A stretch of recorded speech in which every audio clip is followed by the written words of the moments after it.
Hello everyone, welcome back to क्रिस जिलो knowledge. आज हम बात करेंगे अकाउंट के दो बेहद इंपॉर्टेंट टॉपिक जिनमें से 100% क्वेश्चन बनेगा ही बनेगा। इसी टॉपिक पे से पिछली बार 3 क्वेश्चन थे हमारे जो कि पूछे गए थे। तो पहले ये वाला टॉपिक देखते हैं। इसमें हम 3 अकाउंटिंग अजम्पशंस पढ़ेंगे, उसके बाद जो 11 प्रिंसिपल है वो देखेंगे। तो 3 अकाउंटिंग अजम्पशन हमारी क्या है? ये है हमारी going concern assumption, consistency assumption and accrual assumptions.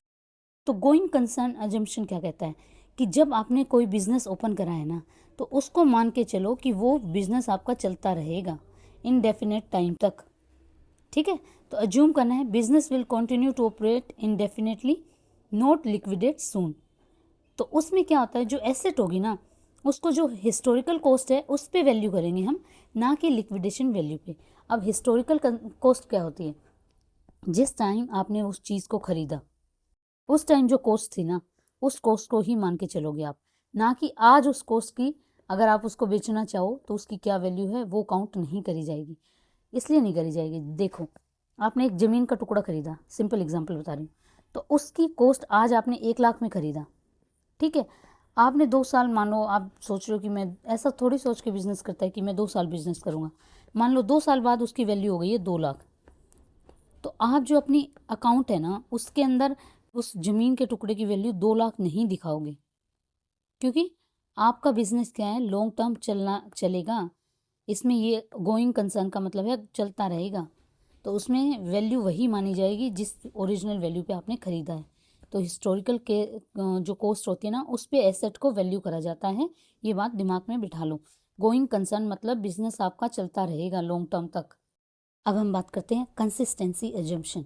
इसमें क्या होता है, कंसिस्टेंट रहना है। जो मेथड आप आज यूज़ कर रहे हो उसी मेथड को कल यूज़ करना है।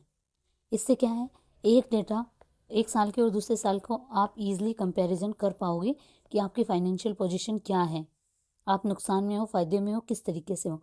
और जो आपके एक्सटर्नल यूज़र्स होते हैं ना, बाहर जो इन्वेस्टर्स होते हैं, वो भी अच्छे से आपकी कंपनी में इन्वेस्ट कर पाएँ। तो इसलिए कंसिस्टेंट अजम्पशंस एक हमारी सेकंड वेरी इंपॉर्टेंट अजम्पशन है। जो आज आप बिजनेस में जिस मेथड का यूज़ कर रहे हो कल भी वही यूज़ करना है। ये एजम्पशन हमें ये सिखाता है। अब जैसे डेप्रिसिएशन होता है। अब डेप्रिसिएशन क्या होता है? डेप्रिसिएशन में हम जो स्ट्रेट लाइन मेथड का यूज़ कर रहे हैं, जैसे कि स्ट्रेट लाइन मेथड वगैरह सब मैं आपको एक और लेक्चर आएगा उसमें अच्छे से बताऊंगी। स्ट्रेट लाइन मेथड का यूज़ कर रहे हैं तो नेक्स्ट ईयर भी आप स्ट्रेट लाइन मेथड का ही यूज़ करूँ, जिससे ईजिली चीज़ों को फ्लो कराया जा सके। तो कंसिस्टेंसी एजम्पशन है हमारा, use the same accounting method और principle from one period to another.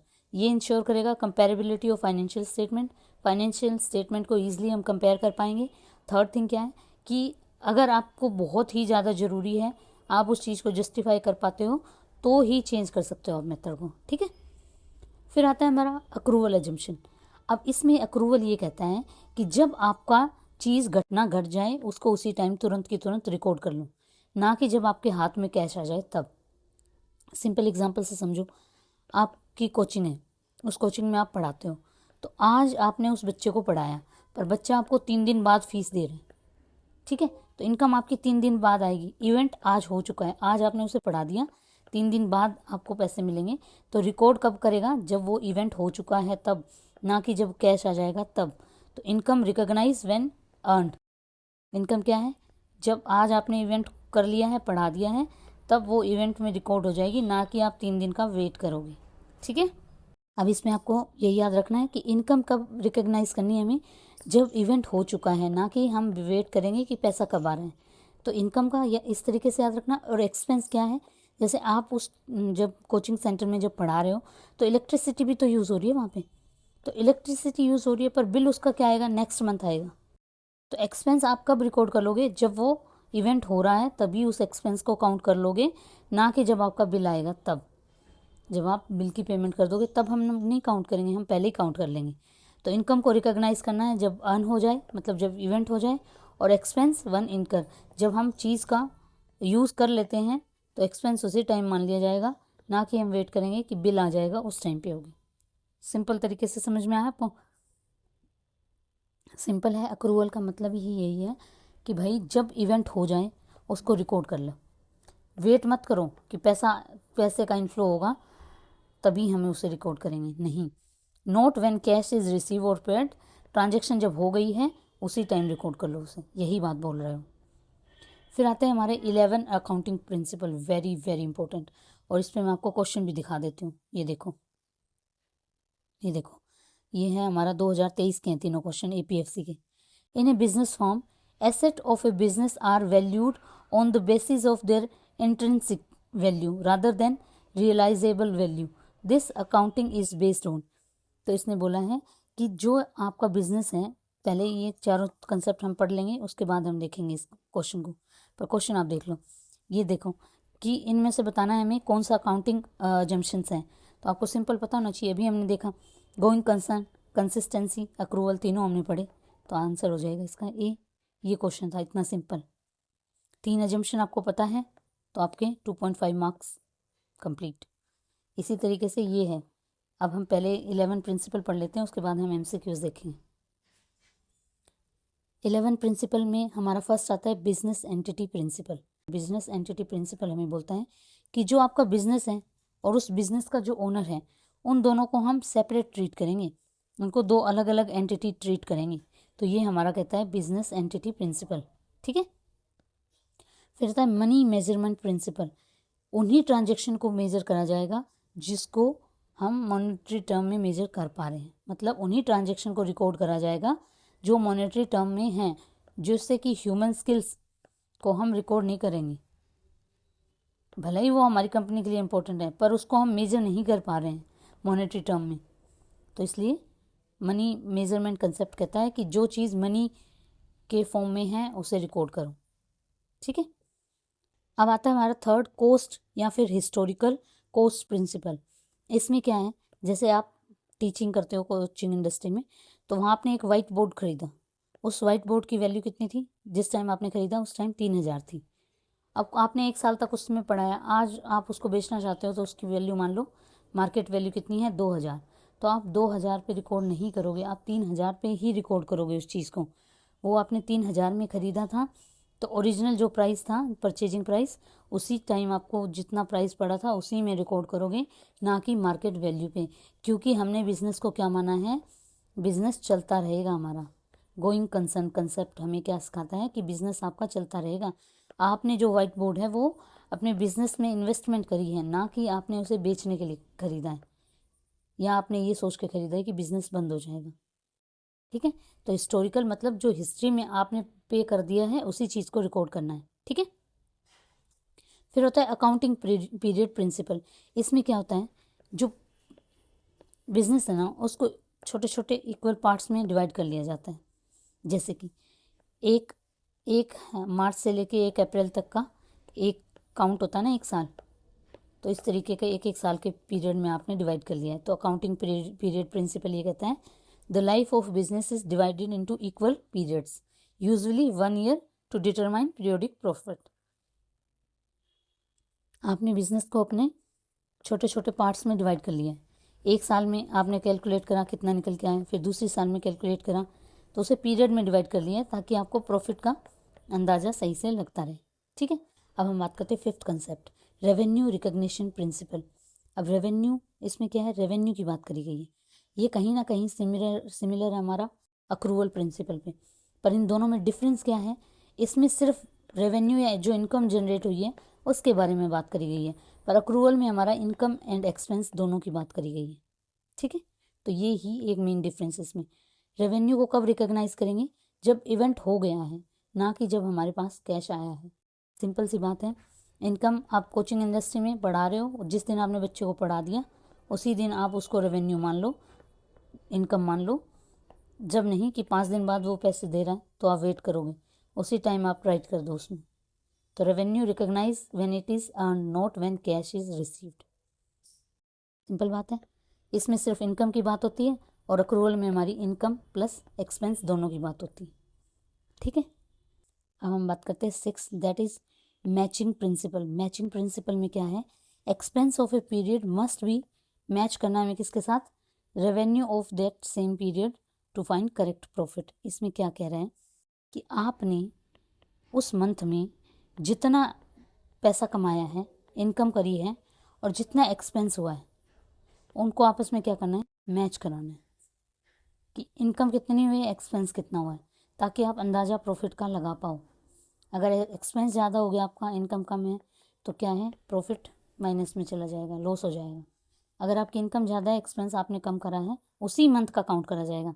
जैसे कि जनवरी में आपका जो इलेक्ट्रिसिटी आपने यूज़ करी और जनवरी में आपने क्या है, जितना पैसा कमाया, उन दोनों को मैच कर लो आपस में, जिससे कि उस मंथ का एग्जैक्ट रेवेन्यू आपके पास निकल के आ जाएगा। मैचिंग प्रिंसिपल सिर्फ इतनी बात करता है, ठीक है।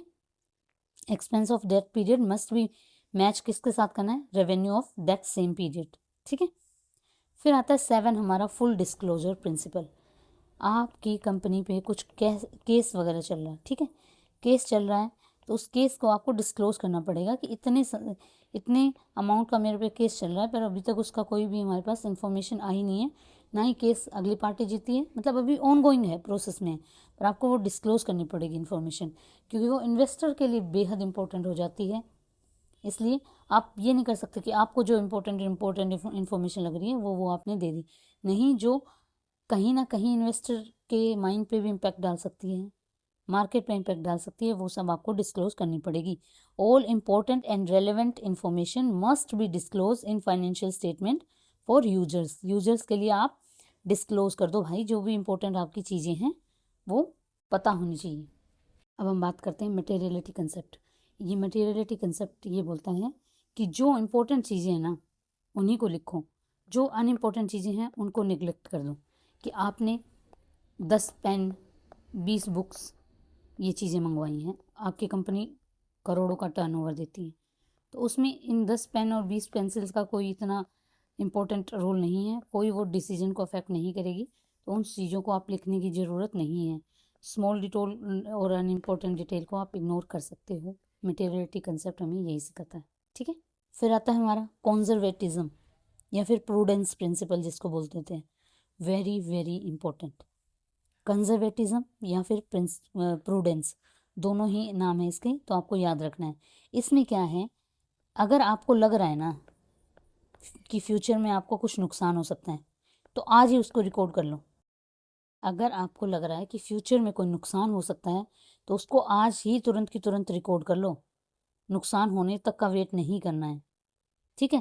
बट अगर आपको लग रहा है कि कल प्रॉफिट होगा, तो उसको तुम रिकॉर्ड नहीं कर सकते, वो प्रॉफिट जब होगा तभी रिकॉर्ड करना है। तो एंटिसिपेट करना है हमें ऑल लॉसेस को, but do not anticipate profit. Record the lower value of asset and higher value of liability when uncertain. अगर आपको पता नहीं चल रहा है, तो जो आपकी एसेट है ना, उसकी जो जितनी वैल्यू है उससे कम मेजर करो, उससे कम लिखो, और लाइबिलिटीज़ जो है ना, उसकी आपको लग रही है कि 100 रुपये होगी, तो उसको 101 रुपये लिखो, मतलब ज़्यादा लिखो। एसेट की वैल्यू जो आपको लग रही है, मतलब पूरा क्लियर नहीं हो, अनसर्टन कंडीशन है, तो जिसमें एसेट की वैल्यू आपको लग रही है उससे कम लिखनी है, और लाइबिलिटीज़ की वैल्यू आपको ज़्यादा लिखनी है। समझ गए। कॉन्जर्वेटिव प्रिंसिपल क्या है, कॉन्जर्वेटिव है, ये कह रहा है कि जो तुम्हारा लॉस अगर तुम्हें लग रहा है कि हो सकता है कहीं, बाई चांस वो ना भी हो, पर आपको लग रहा है कि हो सकता है, तो उसको रिकॉर्ड कर लो। बट प्रॉफिट को रिकॉर्ड नहीं करना, प्रॉफिट तभी रिकॉर्ड होगा जब वो हो जाएगा। उसी तरीके से एसेट आपको लग रहा है कि इतने रुपए में जाएगी, पर हो सकता है कम में भी चल जाए, ज़्यादा में भी चल जाए, पर हम रिकॉर्ड किस में करेंगे, लोअर वैल्यू में। जितने में जा रही है, 100 में जा रही है, तो उसको 99 लिखेंगे, पर लाइबिलिटी को बढ़ा के लिखेंगे। लाइबिलिटी आपको लग रही है 100 रुपये की आ सकती है, तो उसको 101 लिखो।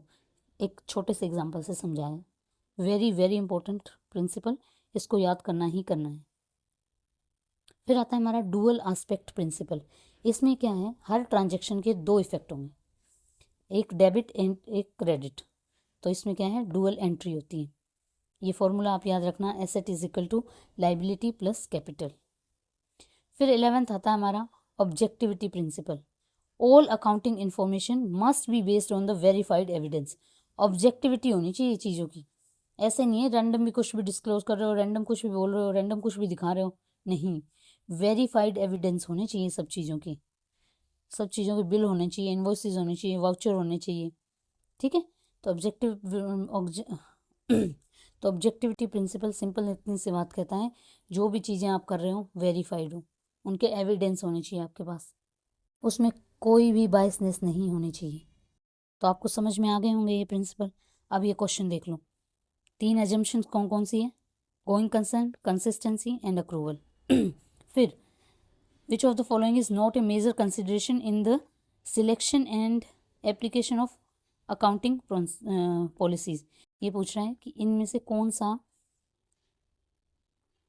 फिर हम इस क्वेश्चन की बात करते हैं, which of the following is not a major consideration in the selection and application of accounting policies. Accounting policies में कौन सा इंपॉर्टेंट रोल नहीं अदा करता इन चारों में से? प्रूडेंस हमने देखा कि जो भी आपके लॉसेज हैं तो उनको आज लिख लो, आपको लग रहा है फ्यूचर में हो सकते हैं, अगर प्रॉफिट लग रहा है तो उसको मत लिखो। कंसिस्टेंसी, एक मेथड को ही फॉलो कर रहे जाओ जिससे कि आप कंपेयर कर पाओ डेटा को।